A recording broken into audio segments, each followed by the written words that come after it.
moi Jean-François, ça fait presque 20 ans que je suis dans le monde de l'IT et la qualité logicielle, et j'ai eu la chance de faire plusieurs métiers, du testeur fonctionnel, du test de bout en bout, de l'automatisation de tests, des tests de performance.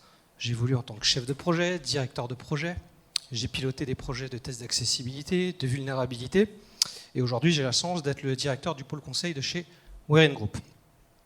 Donc en 20 ans, vous dites bien que j'ai vu quelques transformations technologiques et méthodologiques. J'ai pu voir l'arrivée de Selenium, l'arrivée de RoboFramework, l'arrivée du Page Object Model, mais aussi de l'agilité à l'échelle, et aussi du DevOps, donc qui va être le sujet de ce jour. Souvent, quand moi je parle d'automatisation, je trouve que le terme n'est pas assez précis dans nos contextes à nous. Et donc je vous ai mis 2 citations de personnes qui ne sont peut-être pas les plus connues du monde, mais que je suis sur les réseaux, et je trouvais ça pertinent dans le cadre de notre présentation.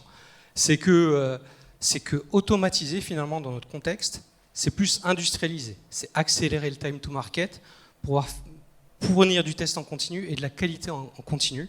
Et donc l'automatisation en tant que développeur et que testeur doit être notre super pouvoir du quotidien. Mais concrètement, aujourd'hui, qu'est-ce que c'est le DevOps? Pour ceux qui n'ont pas la chance de travailler dans le DevOps, je vais vous prendre juste quelques minutes de votre temps pour vous présenter à l'origine ce que c'est le DevOps. Avant tout, il faut savoir que c'est une philosophie. Souvent, on parle de « je suis DevOps »,« j'ai des outils du DevOps », mais avant tout, c'est pour résoudre un problème en particulier. Historiquement, on avait des développeurs, souvent dans l'agilité, dont l'objectif était de créer de la valeur rapidement et d'avoir beaucoup de changements à rythme d'un sprint toutes les 2-3 semaines. Donc il fallait vite provoquer des changements. Mais côté Ops, côté production, ce qu'ils souhaitaient, c'était plus avoir de la stabilité. Quand je dis de la stabilité, c'est pas ne pas avoir de nouvelles fonctionnalités, mais c'est surtout ne pas avoir de problèmes, de plein de clients, de retours, d'anomalies bloquantes. Donc du coup, ils se retrouvent avec 2 visions, 2 cultures différentes, des objectifs différents. C'est ce qu'on appelle le mur de la confusion. Donc cette philosophie du DevOps a été mise en place pour justement les faire travailler ensemble et pouvoir avoir un objectif commun pour pouvoir délivrer plus rapidement en prenant en compte les contraintes de sécurité et d'opérabilité de la production. Donc pour ça, les devs mettent en place des solutions techniques qui prennent en compte ces considérations et qui vont essayer d'automatiser, d'industrialiser les livraisons, éventuellement jusqu'à la production. Et donc, l'autre chemin, c'est de partager la culture ensemble et d'avoir des objectifs qui sont communs. Donc, voici un peu pour la philosophie, mais par la suite, je vais vous parler beaucoup d'outils parce que je vais vous montrer un peu comment on utilise ces outils dans notre quotidien en tant que testeur et automaticien. Donc, concrètement, dans la qualité et le test, aujourd'hui, j'ai remarqué 3 principaux challenges. Le premier, c'est que souvent, dans nos organisations, on va avoir des équipes qui, pour un même outil, que ce soit RoboFramework ou Selenium, ils n'ont pas la même configuration. Moi, j'ai Python 3.5.7, moi j'ai 3.4, moi j'ai tel WebDriver, j'ai utilisé tel outil pour faire le reporting, moi je fais Serenity BDD, moi j'utilise Allure. Du coup, pas évident d'industrialiser notre façon de travailler et d'avoir une vision collective de l'outillage. L'autre problématique qu'on a, c'est malgré le fait que RoboFramework et Selenium ont plus de 20 ans d'âge, c'est un enfer à installer. Des fois, c'est 3, 4, 5 jours pour que ça fonctionne. Il y a le fameux « ça fonctionne chez moi, mais pas chez toi ». Alors que je suis censé avoir la même installation, j'ai le même OS. Donc ça, c'est un peu problématique pour des outils qui doivent être rapidement utilisables pour pouvoir vite créer de la valeur. Et le dernier challenge qu'on a, c'est qu'en plus de nos scripts, on nous demande de tester en continu, de pouvoir faire tourner les tests tous les jours, toutes les heures, tous les week-ends, et de pouvoir partager les résultats à l'ensemble de l'équipe produit. Donc pour pouvoir répondre à ces 3 sujets-là, je vais vous présenter 2 outils aujourd'hui, avec quelques slides et en mode démo. Le premier, ça va être Docker, qui va nous permettre d'utiliser la force des conteneurs pour automatiser plus rapidement. Et le deuxième, ça va être les pipelines, notamment avec GitLab CI, dans le cadre de la démo. Bon, je suis connecté au réseau, j'espère que la démo va bien se passer, sinon j'ai des vidéos pour pouvoir vous montrer tout ça, mais ce serait quand même vachement mieux que je puisse vous le montrer en live. Donc vous allez me dire, mais déjà, pourquoi on a choisi Docker? Premièrement, comme je vous l'ai dit, les installations, on a trouvé que c'était trop longues et fastidieuses, notamment lorsqu'on avait un nouvel arrivant dans nos équipes qu'on positionnait chez le client et qu'on voulait qu'il puisse rapidement pouvoir scripter, développer et apporter de la valeur et se concentrer sur l'essentiel plutôt que sur des petits soucis de configuration pendant plusieurs jours. On voulait aussi accélérer le time to market, donc les jours qu'on gagne, ça va nous permettre de les gagner. Et surtout, on avait des configurations hétérogènes et donc on souhaitait les homogénéiser. Et surtout, le fameux « ça ne marche pas sur ma machine » qu'on voulait arrêter d'entendre parce que ça fait perdre du temps à celui qui configure, mais aussi au petit copain qui vient aider pour aider là. Donc on perd de la productivité et de l'efficacité. Donc les enjeux, éviter la perte de temps, pouvoir harmoniser les environnements, être beaucoup plus productif et faciliter l'intégration continue par la suite et surtout arriver dans un développement standardisé. En 2023, aujourd'hui, on doit pouvoir être en capacité d'industrialiser notre capacité à développer des tests automatisés de façon beaucoup plus efficace. Donc les challenges aussi qu'on s'est donnés, sinon ce serait un peu trop facile. Il faut que sur notre environnement, on puisse être multinavigateur, qu'on puisse débugger et tester les scripts comme si on était en local, et qu'on puisse avoir notre code source et nos scripts disponibles à la fois dans Docker, mais dans notre machine locale, et surtout que ça soit facile d'utilisation. L'objectif, c'est pas se dire, oui, on gagne du temps pour pouvoir installer l'environnement, mais j'ai besoin de 2 semaines de formation sur Docker pour pouvoir le faire. Ça n'aurait pas de sens. Il faut que la prise en main soit rapide, efficace, et que ça soit un peu comme de la magie. Ça fait quelques challenges à relever. Là, je vais vous donner juste un exemple de comment on installe rapidement RoboFramework. Vous voyez qu'il y a quand même 5 étapes, et sur les 5 étapes, il peut y avoir des pièges, des complexités qui vont faire que ça va nous retarder dans l'installation. Rien que le pip install. Si dans votre environnement, vous voulez installer un package spécifique de RoboFramework ou de Python, mais que ce package n'est pas autorisé sur le réseau par la sécurité, là c'est le début de problème. Donc du coup, vous avez rien que là commencé à avoir des problèmes. Donc comment on fait pour installer nos librairies, installer nos WebDrivers et que ça marche bien du premier coup et que ça soit bien configuré? Ça va être un peu le challenge de cette première démo avec Docker. Bien sûr, Docker, je vous donne ça comme si c'était la solution miracle, mais il y a certes des avantages, mais il y a aussi des contraintes que je vais vous présenter. Donc les premiers avantages sont forcément qu'on va pouvoir être isolé. Donc notre environnement est isolé, que ce soit sur notre machine ou sur une machine tiers, elle est isolée, elle est vraiment indépendante, et ça va nous permettre de pouvoir répéter les tests à volonté, et à la demande, je dirais aussi. Donc ces gestions vont nous permettre de simplifier nos environnements, que ce soit pour développer ou pour tester en continu. Et donc ça va nous améliorer notre productivité, notre flexibilité et aussi la portabilité de nos tests. Aujourd'hui, je veux faire tourner mes tests sur un Mac, sur un Linux, sur un Windows, Docker va pouvoir me le permettre. Donc on peut aussi avoir la machine que l'on souhaite éventuellement. Quelques contraintes quand même. Le coût, au début, il va falloir créer les environnements dockerisés. Donc il faut quand même une certaine complexité et avoir la compétence pour pouvoir les créer et surtout maintenir cette compétence dans le temps. J'ai une nouvelle version de Selenium, une nouvelle version de RoboFramework qui sort, des nouveaux plugins qu'il faut installer. Il faut que j'ai quand même l'organisation et les compétences nécessaires pour pouvoir le traiter. Il faut savoir quand même que Docker, ça consomme un peu, donc il y a quelques surcharges des ressources. Donc n'envisagez pas de le faire sur un i5 8 Go. Voilà, minimum i7 16 gigabits pour pouvoir être efficace. Donc ça donne un coût de machine aussi supplémentaire pour l'entreprise qu'il faut prévoir. Sinon, vous allez beaucoup attendre à chaque fois que vous allez implémenter, développer vos scripts dessus. Donc le but, c'est que ça soit transparent. Et cet investissement, à mon avis, vaut le coup. Mais avant d'aller plus loin, je vais peut-être vous expliquer ce que c'est un conteneur et comment ça fonctionne Docker dans ses théories. En fait, on part d'un Dockerfile. Donc, en gros, on prend un fichier.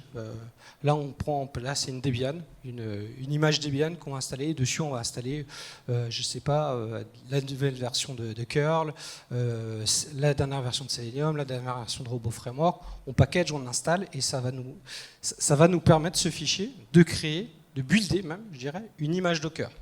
Mais c'est une image, elle n'est pas utilisable telle qu'elle. Il faut pouvoir créer ce qu'on appelle un conteneur pour pouvoir jouer avec. Donc voilà pourquoi on parle souvent de faire des choses dans un conteneur, et c'est là-dessus qu'on va tourner et que je vais vous montrer comment après on attache un conteneur à un IDE. Donc pour utiliser Docker, en fait, il faut installer Docker, notamment si vous êtes comme moi sur Windows, vous allez avoir un Docker Desktop qui rend les choses un peu plus faciles, et après vous créez cette image avec le Dockerfile. Dans le cadre de cette démo, j'ai pris une image Ubuntu, on a installé les différents navigateurs et WebDriver associés, on a installé la bonne version de Python, de Selenium, et aussi 2 outils VNC et NoVNC que je vais vous expliquer par la suite, et configurer des ports et des volumes. Et je vous expliquerai ça juste par la suite. Donc voilà, en termes d'exemple, copie d'écran, c'est juste quelques lignes, c'est beaucoup plus long à faire. Voilà. Aujourd'hui, je ne vais pas vous développer un Dockerfile devant vous, parce que 40 minutes, ça ne va pas suffire.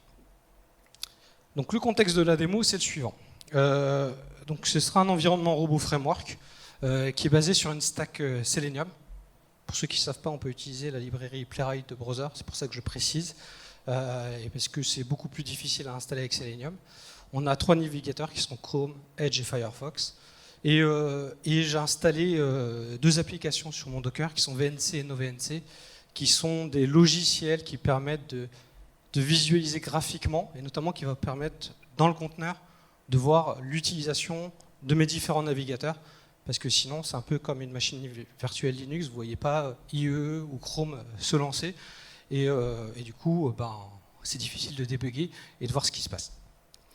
Le système undertest que j'ai utilisé, je fais très simple, je lance juste la homepage de Google. Le but, c'est pas de vous montrer un script complexe, mais de vous montrer la puissance de Docker. Et l'éditeur que j'ai choisi, c'est VS Code. Pourquoi VS Code?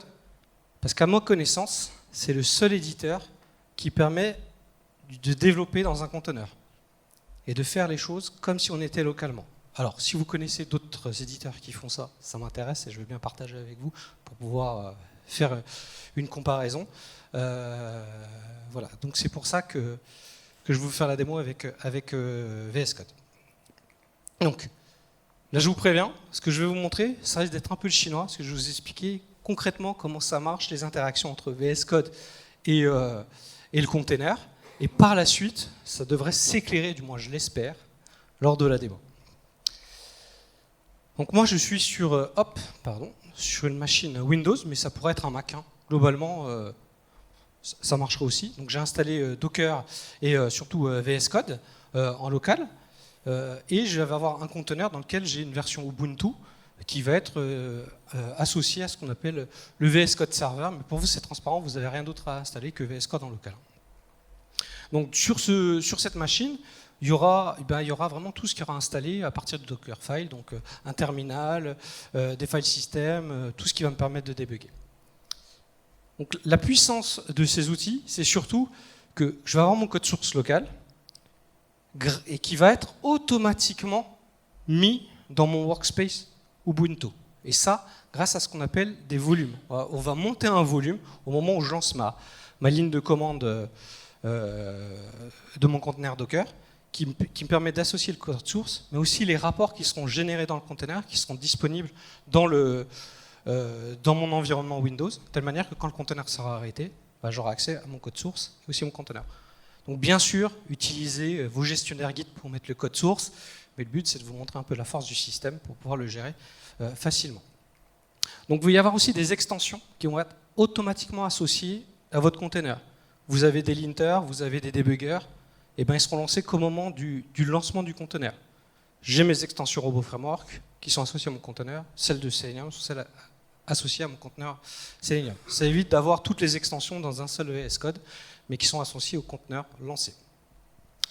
Et le dernier point qui est lancé, c'est des ports qu'on va exposer, notamment pour pouvoir avoir accès à VNC et NoVNC. Sinon, je ne pourrais pas voir ce qui s'affiche. Donc avant de faire une démo, il y a 2 lignes de commande importantes qu'on lance, mais je vais pas créer une image parce que ça va prendre, je sais pas, 20 minutes de créer l'image, le temps de télécharger tous les packages.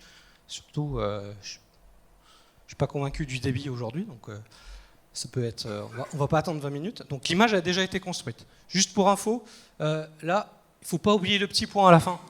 C'est le petit truc qui fait toute la différence, qui fait que ça ne se lance pas. Voilà. Et donc ça, j'ai fait, c'est le nom de l'image que j'ai créé. Après, j'ai créé mon conteneur en faisant un Docker run. Donc j'ai fait un -it pour dire que je peux itérer dedans et lancer des commandes bash. Et j'ai ouvert, mes 2 ports, 5900 et 6080 pour VNC et NoVNC, que j'utiliserai par la suite. Voilà. Donc je donne un nom à mon conteneur. Dessus, je mappe mon volume pour dire que dans le home workspace de mon conteneur, je veux que tout le fichier dans lequel j'exécute il soit copié directement dans ce conteneur. Et je dis bien sûr de le faire à partir de l'image que j'ai générée juste avant. Hop, là-dessus. Donc, maintenant, lançons la démo. Hop, je vais juste poser ça, on va basculer.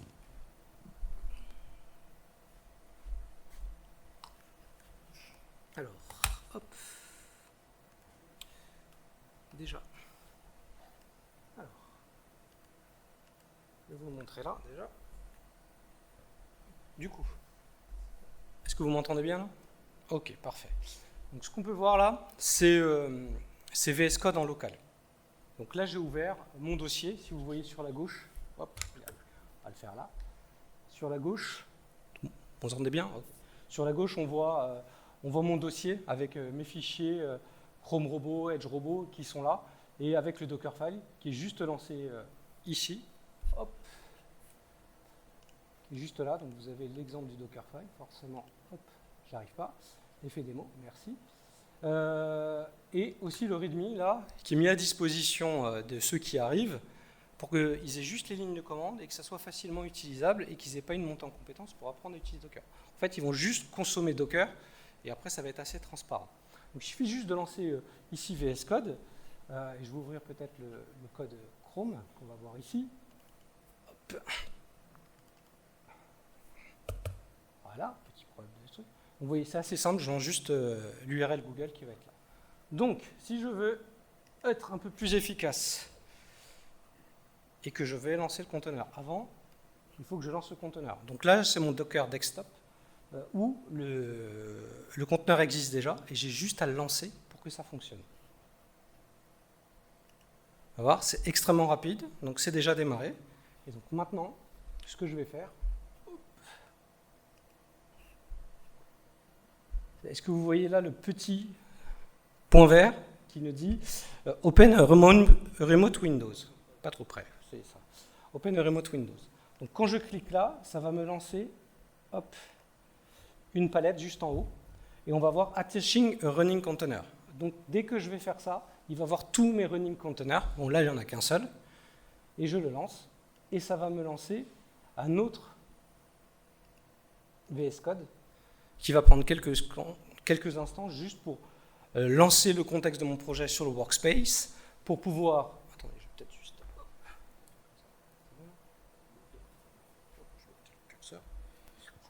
Vous m'entendez bien? Ouais, plus facile. Donc, ça met la partie coloration syntaxique parce que j'ai installé l'extension Robocode. Et aussi, vous allez voir juste là, je peux faire l'exécution et du debugging comme si j'étais en local. Et là, j'ai bien tous mes dossiers qui sont mis dans mon workspace, qui sont juste là. Hop. Donc avant ça, je vais juste lancer une autre extension qui est VNC, hop, qui est juste là. Donc vous voyez le port 5900. Je vais le mettre juste là à droite, comme ça, forcément. Vous allez voir, là, je vais lancer Chrome et ça va aller très vite parce que ça va se lancer, ça va se fermer. Donc quand on est là, je lance mon test. On va voir si j'ai l'effet démo. Vous voyez, hop, il s'est lancé, il s'est exécuté, et on voit que le test, il passe. Si je fais aussi, ce qui va être intéressant, c'est si par exemple je fais une modification ici dans le test et que je bascule en local, vous voyez que le script ici, il a été aussi changé en local. Donc je vais le remodifier aussi ici, pour que ça soit bon. CTRL S. Je fais la modif et c'est changé. Vous voyez, c'est la force des volumes qui fait que ça donne ça et que ça donne cette impression de magie, mais il n'y a rien de magique. Autre élément, je vous le donne aussi sur Edge, comme ça vous voyez aussi que ça marche en multinavigateur et que c'est pas que du pipeau. Donc ça se lance aussi et je vais vous le faire sur Firefox et là Firefox va rester, comme ça on va pouvoir voir quand même le test se lancer et s'exécuter.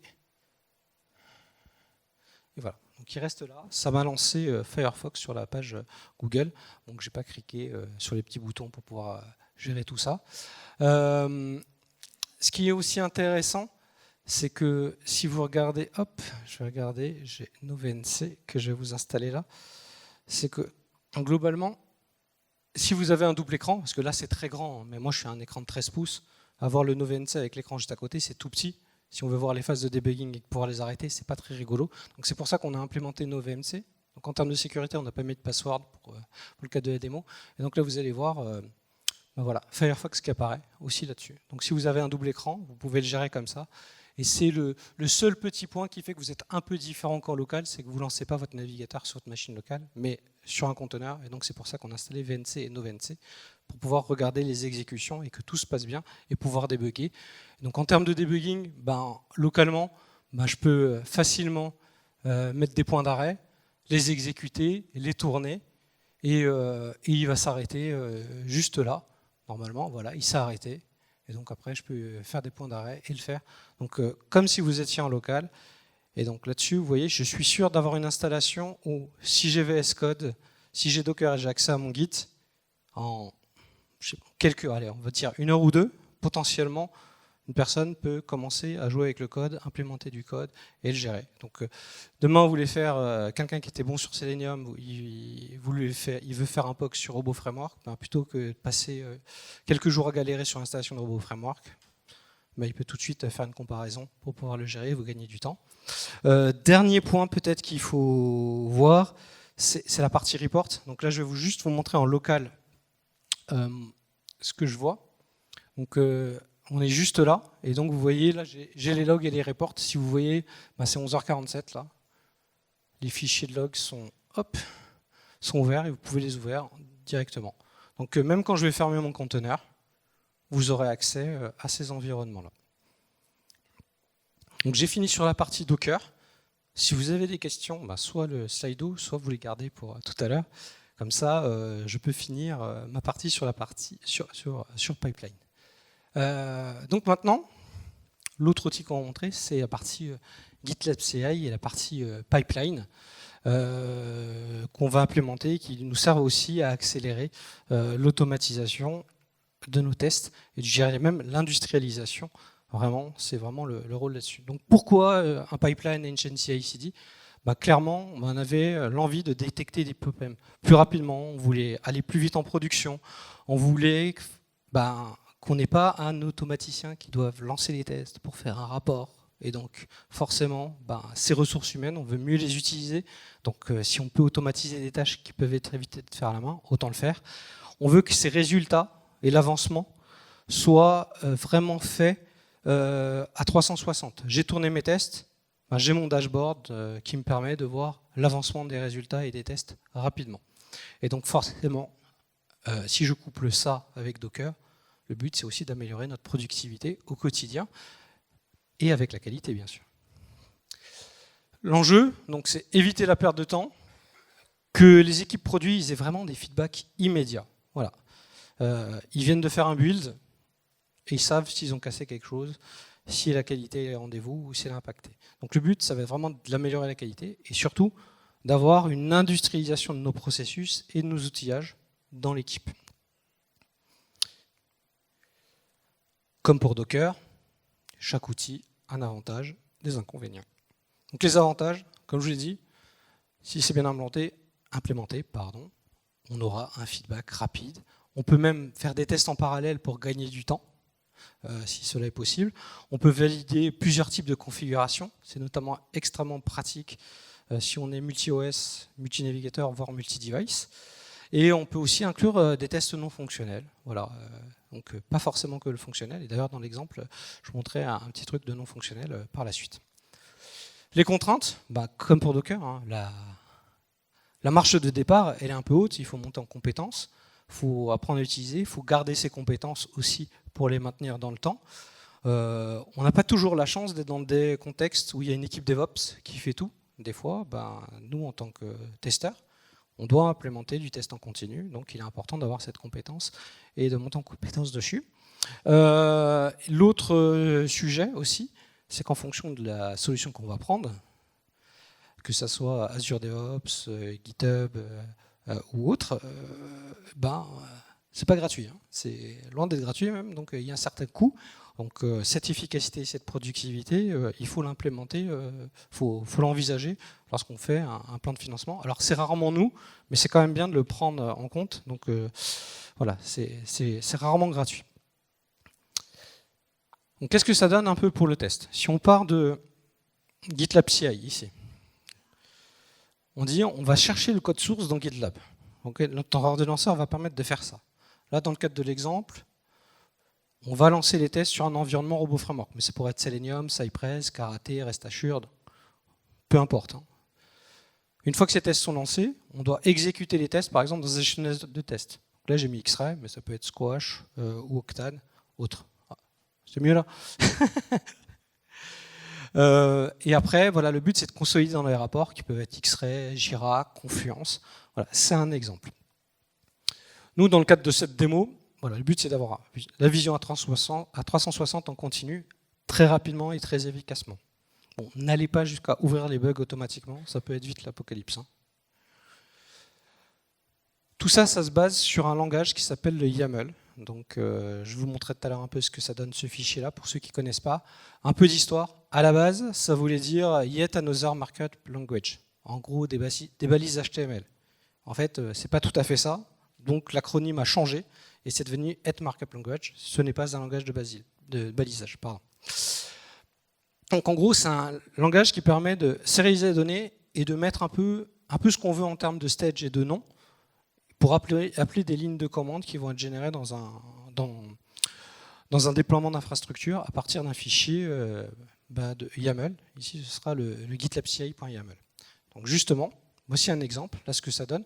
Voilà, par exemple, là je déclare mes stages, compose et test, et dans chaque stage, je dis ce que je vais faire. Donc là, je lance Docker avec les versions, et là je dis que pour faire mon test, je vais lancer l'installation de Python et exécuter mes tests avec Robot. Bon, là c'est du Robot Framework sans WebDriver, hein. C'est du très basique. C'est un exemple un peu plus compliqué que nous on va implémenter, mais vous voyez un peu la philosophie et là-dessus pour pouvoir l'utiliser et implémenter. Donc c'est des choses qu'il faut apprendre à maîtriser si on veut pouvoir implémenter du test en continu, voire plus. Donc dans le cadre de nos exemples, nous ce qu'on va faire, c'est qu'on va lancer un build pour pouvoir lancer tous les environnements Docker. On va lancer un système under test. On va lancer notre framework de test. On va exécuter les tests. On va synchroniser les tests. Et après, on va faire quelques tests d'accessibilité, de performance juste après, derrière, dans le cadre de la démo. Donc quels outils j'utilise pour ça? Déjà, je vais réutiliser Docker, parce que ça me donne beaucoup plus de flexibilité et je vais être sûr de pouvoir tester de la même façon que localement que j'ai développé dans ma suite d'intégration continue. Donc j'ai une certaine stabilité. Donc le système que je vais utiliser, pour ceux qui ne connaissent pas, c'est OpenCart. C'est un outil qui est disponible en mode dockerisé. C'est un site e-commerce pour simuler des achats de matériel informatique. Ensuite, j'ai déjà fait Robot Framework, donc je me suis dit que je vais le faire avec Selenium Cucumber. Je vais lancer un environnement Docker sur l'infrastructure et j'exécute mes tests, une suite de 4 tests à partir du code qui est dans GitLab, et je synchronise tout ça dans X-Ray. Et par la suite, je ferai quelques tests non fonctionnels avec Lighthouse pour voir tout ce qui est accessibilité, performance et SEO sur la page de mon OpenCart. Donc je vais lancer la démo de suite. Hop. Attendez, forcément, j'ai du mal. Qu'est-ce qui se passe?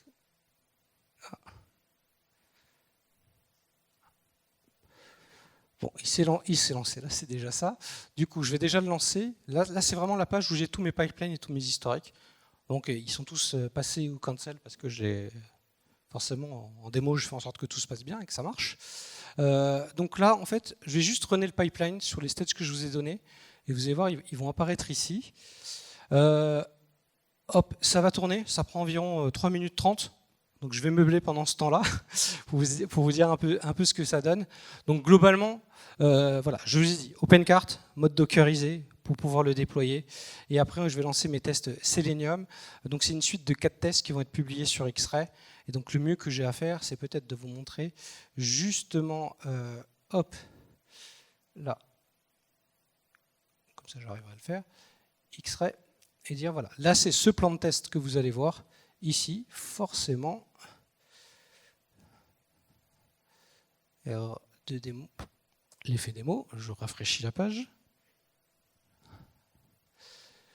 Et vous allez voir, j'ai mon plan de test avec 4 tests. Vous voyez, il y a 31 tests sur la partie du login et 20 sur l'autre. Donc normalement, à la fin, j'aurai 32 et 22. Hop, forcément, on est là.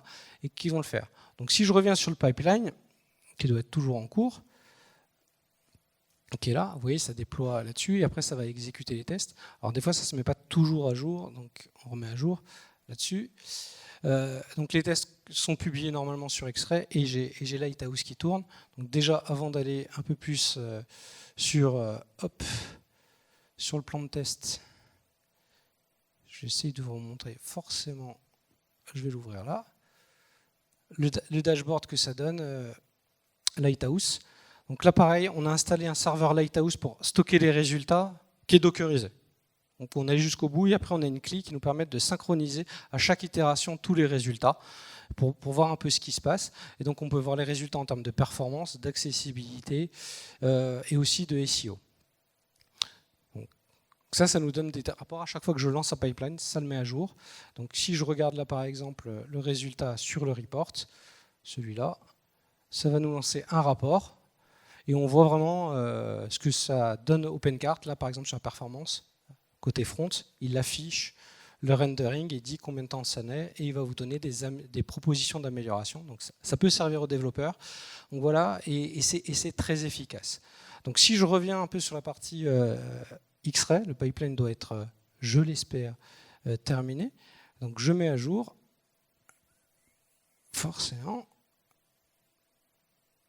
et vous voyez que les tests sont passés à 32 et 21, ils sont exécutés. Donc si vous avez un dashboard associé, que ce soit sur Jira, X-Ray, Confluence, ça va être mis à jour parce que c'est directement dans votre gestionnaire de tests et associé. Si je regarde un peu sur le login, on a bien sûr toutes les historiques des exécutions. Donc vous pouvez aussi faire des indicateurs dessus, vous pouvez aussi regarder lorsque vous avez des problèmes. Si je regarde le lancement d'un test, il est là. Et ça, j'ai utilisé, c'est grâce à la force des API de Jira X-Ray qui permet de le synchroniser. Donc là c'est la version standard. Si vous voulez plus de détails affinés, il faut jouer avec l'API d'X-Ray pour avoir un niveau de granularité encore plus fin. C'est possible, mais ça demande un peu plus de persévérance pour le jeu. Donc vous pouvez voir tout ce qui est failed à ce niveau-là. Je regarde le temps. Il me reste encore un peu de temps, donc c'est très bien. Je vais revenir donc sur la partie pipeline, comme ça vous allez voir que forcément il est là. Je suis un peu perdu, désolé. Et vous voyez, tout est fait, et surtout à la fin, il se décompose. C'est-à-dire que là, mon OpenCart il n'est plus disponible. Là, mon Selenium Cucumber il n'est plus disponible. Donc j'économise des ressources. Je lance mon système under test et je lance mon environnement de test qu'au moment où j'en ai besoin. Bon, là, c'est un site e-commerce juste avec une base de données à un front, très facile. Si vous êtes sur une architecture distribuée avec 15 systèmes, un peu plus complexe, mais pas impossible. Je reviens sur la partie présentation, hop, qui est juste là, forcément. Hop. Non, j'avais mis un lien dessus. Hop. Hop. On est là. Donc si je reviens un peu sur ce que je vous ai montré ici, c'est qu'une fois que vous maîtrisez les pipelines, vous maîtrisez Docker, vous pouvez jouer aussi différemment. je l'intègre au flux du développeur avec les sonars, la couverture de tests unitaires, les tests d'intégration, le déploiement par la suite. Voilà, et je rajoute des quality gates. Ça, c'est totalement envisageable et totalement possible. Là, j'ai fait le test, il n'y avait que Firefox qui tournait, mais potentiellement, je peux lancer en parallèle mes tests Firefox, mes tests Chrome et mes tests Internet Explorer. Du coup, Edge, parce qu'Internet Explorer n'est plus trop utilisé, c'est mon côté vieux, désolé, qui peuvent tourner.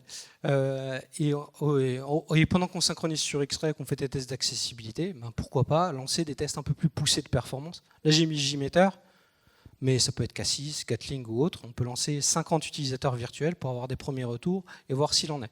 Bien sûr, conditionné sur le fait que le fonctionnel marche. Parce que si le fonctionnel ne marche pas, ça peut être un peu plus compliqué. Donc vous pouvez mettre des critères pour dire si les tests fonctionnels marchent, ben je lance mes tests Lighthouse ou mes tests JMeter, mais ce n'est pas une obligation de les tourner. Voilà. Vous avez plein de possibilités pour pouvoir le faire, un peu quand on automatise. Est-ce qu'on continue mon test même si j'ai une erreur ou pas? Donc ça va dépendre du contexte et de votre besoin spécifique. Donc pour conclure, ce que j'aimerais que vous reteniez, c'est qu'automatiser, c'est pas que scripter, c'est indispensable. Il faut que vous maîtrisiez les frameworks, il faut que vous maîtrisiez les bonnes pratiques pour pouvoir gérer vos sélecteurs dans vos pages, il faut que vous maîtrisiez les design patterns comme le PageObject Model. Ça, c'est vraiment impératif. Par contre, voilà, je vous encourage vivement à vous former sur Docker et sur les pipelines. Alors, il n'y a pas d'ordre, ça peut être l'un ou l'autre, pas les deux en même temps, ça peut être beaucoup à gérer en direct. Et surtout, testez, essayez, trompez-vous et voyez ce que ça peut apporter à votre contexte, à votre projet, et surtout, partagez vos retours d'expérience, comme on le fait ici, que ce soit dans vos communautés internes, sur les autres projets, ou peut-être à la prochaine Paris TestConf, on l'espère. Donc, j'en ai fini. Il nous reste 13 minutes, c'est bon, pour cette session. Donc, encore un grand merci pour votre attention aux organisateurs, et place aux questions.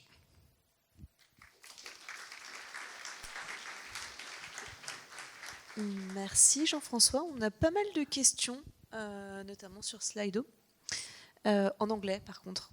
Est-ce que je dois répondre en anglais? Je ne sais pas. Je peux, mais je peux faire anglais et français. On essaye, mais... Bah, si tu veux, je fais pareil. Je te lis la question en anglais et en français. Dis-moi en anglais, vas-y. What is your point of view about automatic merging of tests into the main branch when the pipeline has succeeded? Donc, quel est ton point de vue à propos des merges automatiques de tests sur la branche principale quand le pipeline est en succès? Je vais déjà le faire en français.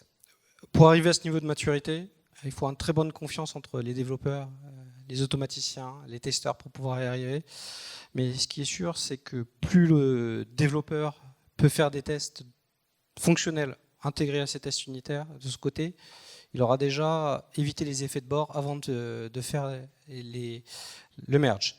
Moi, les projets où j'ai vu que ça marchait bien, c'est vraiment quand il était capable aussi d'avoir un environnement à la demande dockerisé, où il a fait ses tests unitaires, et il peut faire quelques tests. Login, je passe une commande et je fais un truc basique et je m'assure que j'ai rien cassé autour avant de le mettre dans le merge. Sinon, le risque, c'est un merge total. Ça veut dire, là-dessus, il faut vraiment être un bon niveau de maturité, de collaboration et technique. Est-ce que je dois le faire en anglais? Je peux le faire. Dites-le moi, s'il faut le faire en anglais, je le fais en anglais. Non. On va continuer comme ça. La suivante, c'est pareil, elle est en anglais, donc je te fais les deux. D'accord. How should we behave when we have flaky tests that often break the pipeline? Donc, comment doit-on réagir quand nous avons des tests C'est une question super intéressante et il faut vraiment traquer les flaky tests. Si vous avez beaucoup de flaky tests, c'est pas bon pour les pipelines. C'est vraiment, faut les monitorer et surtout, pour moi, il faut faire de la root cause. Alors, il y a deux root causes principales que je vois souvent. C'est l'instabilité des environnements et surtout les jeux de données qui un coup sont dispo, un coup disparaissent et vont le gérer. Donc si on n'a pas une stratégie déjà efficace d'environnement et de jeux de données, faire de l'automatisation c'est compliqué, les mettre dans un pipeline, c'est mission impossible. Donc l'autre cas de figure, c'est qu'on a commencé à développer des tests qui sont totalement instables du point de vue fonctionnel, mais cela ne devrait pas rentrer dans le sujet. Mais Voilà, la grande majorité des tests que j'ai pu voir, des fois il y a 50% de flaky tests sur 100 tests front, bah, c'est les jeux de données, notamment dans les environnements multi-applicatifs où ma donnée doit être persistante sur plusieurs bases de données et à un moment donné il y a une base de données qui appartient à une autre équipe qui elle fait de la maintenance ou joue avec les jeux de données alors que c'est nos jeux de test et qu'on ne s'est pas mis forcément d'accord en amont. Donc ça, il faut vraiment avoir une stratégie soit de créer des jeux de données statiques qu'on utilise juste avant les tests, soit d'être sûr que les jeux de données vont être disponibles au moment de lancer les pipelines tous les jours. Donc ce n'est pas forcément lié au pipeline, c'est plutôt lié à votre stratégie d'organisation au sein de votre projet.